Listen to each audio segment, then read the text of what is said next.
Hello, welcome to episode 4 of The Confidence Switch, How to Change Careers and Still Love Your Life.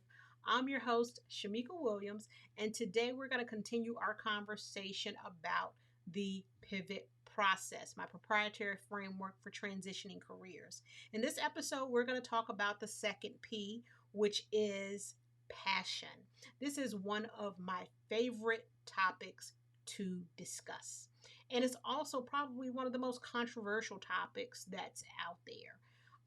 Why? I don't really know. But we're going to talk about it a little bit here. So, one, forgive me if this episode is a little bit longer than some of the other episodes. But there are a few things I like to get off my chest. In the book, I talk about how watching the TED Talk by Scott Densmore was really a game changer for me. I saw his TED Talk and it inspired me. I wanted to do work that I enjoyed. And so when I started my first podcast, it was called Design the Life You Want. And I wanted to interview individuals who had transitioned careers or transitioned from their careers to working and doing something that was their passion. So I didn't want to just talk to anybody. I wanted to talk to those who went from point A to point B. And that was the original premise behind the podcast, although I didn't necessarily talk to a lot of individuals who necessarily fit that framework. At that point, I was just looking to interview people and get people on the show. But that was really the purpose of it. And here I am 7 years later, and it's still the thing that rings true for me in terms of what I want to do and what I feel inspired to do for myself.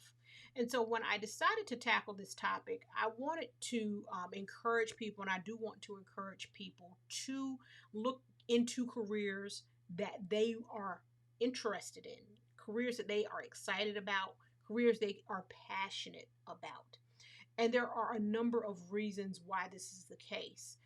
But what I've come across is that, one, some people don't think that following your passion is practical. I recall seeing some quote from someone a number of years ago, and it just rubbed me the wrong way, right? I did not like it. But I believe that there are individuals who come from a very practical mindset when it comes to what that means. They think that pursuing your passion means you want to paint rocks for a living. And there's absolutely nothing wrong with that. There are people who buy painted rocks. So if that's your jam, do what you do. I saw a lady who recently said she made $1,000 in one day selling boiled eggs that were covered in a garlic butter sauce. Like, you can make money selling all kinds of stuff. So the fact that people look at you funny because you want to pursue your passion is, I think, is just weird, because you see people making money from all kinds of crazy stuff every single day. And so I think that there are the individuals who think, hey, this is not the practical path to take. Take the safe path. And that's okay if that's the life you want. But as someone who took the safe path and was miserable, I'm like, okay, I'm done with that. Because they tell you that, but they're not necessarily taking the safe path. I don't feel like the people who give that advice are the individuals who actually followed it. So maybe they stumbled into their passion or stumbled into something that they really enjoy, or they got extremely successful and now they really have the leisure to do what they want when they want, but they didn't get there going it via the passionate route. I just don't, the people that I hear that from usually aren't people who are doing what's practical. They've developed successful careers. And so that's one of the things I would hear. People, suggesting that you would do and pursue the practical route. But the other thing that I've heard as of late is a conversation about just going and pursuing a career that's going to give you the income that you want. Chasing the money. Is something wrong with chasing just a well-paying job? This is what I'm here for. And there's nothing wrong with that either. But the question is, if that's what you truly wanted and have always wanted, why didn't you do that out the gate?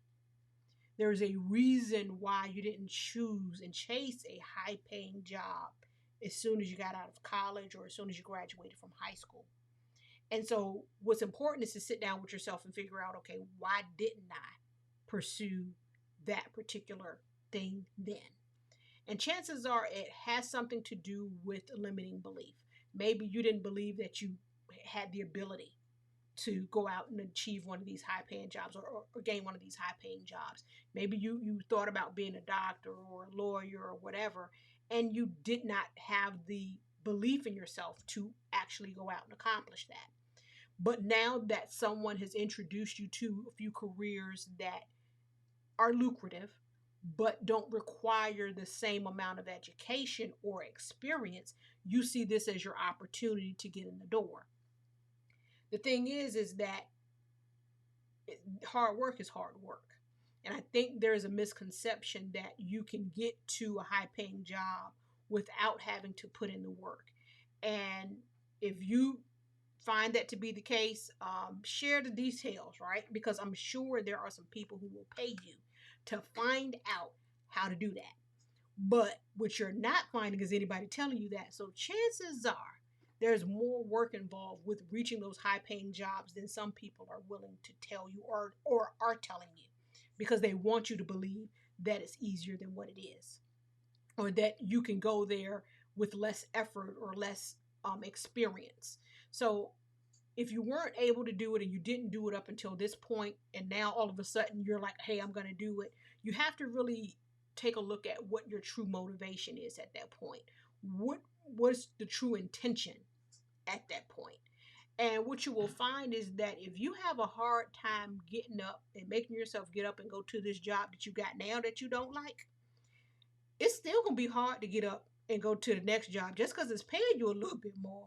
It's still not easy getting up and going to a job that you do not care for.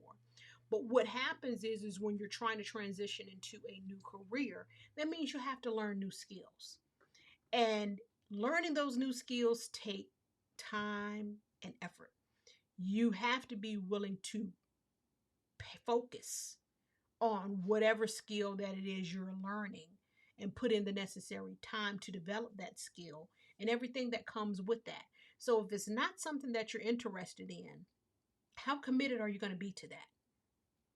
It takes a lot of discipline to be able to show up and do something that you do not want to do because you're trying to reach a specific goal. Like, it ain't got nothing to do with your livelihood.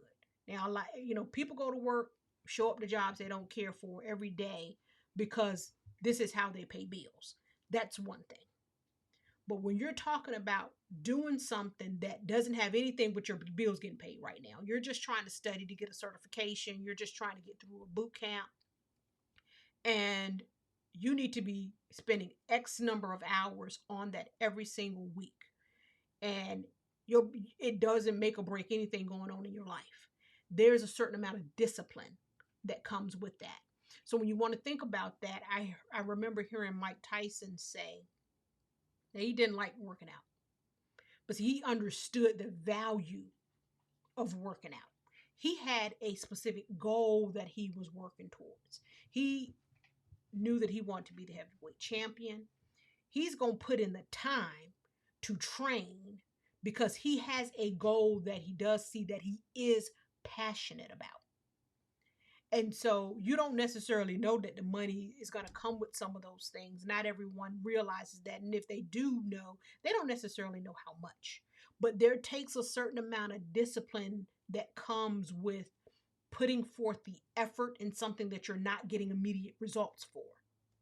And so that's why I encourage my clients and those that I work with and mentor to look at pursuing a career that you're passionate about, because it makes the process easier. It's easier to remain focused when you're actually interested in what you're studying. It's easier to remain focused when it's something you want to do that you're excited about. It's easier to have conversations around it. It's easier to take in content and learn because you actually have a vested interest in this thing.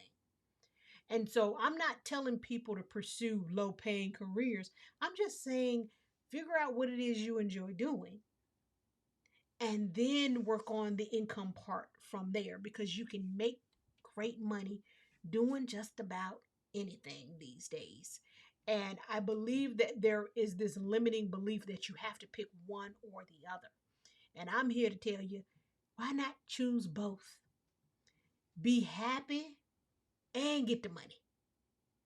Do not think that you have to sacrifice one for the other. The last thing that I want to do when I talk about discovering your passion is that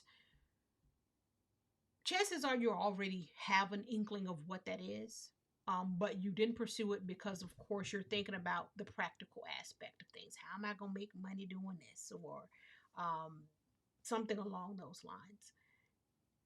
You have to free yourself up from the how and just allow yourself to surrender to the thing that you truly enjoy doing and moving in that particular direction.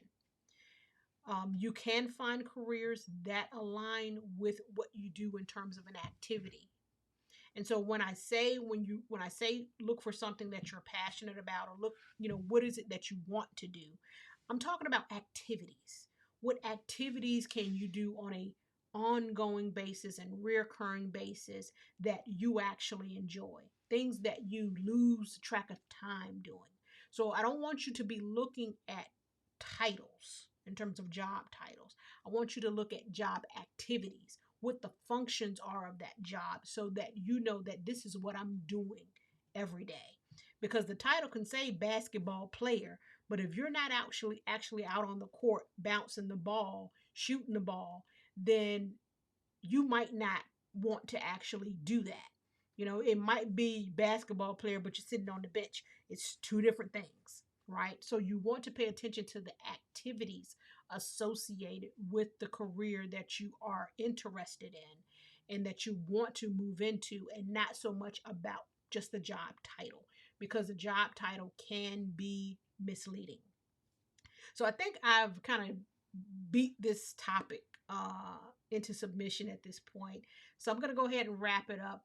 The next episode, we're going to talk about preparation. And so I hope you tune in. I look forward to talking with you guys again soon. Peace.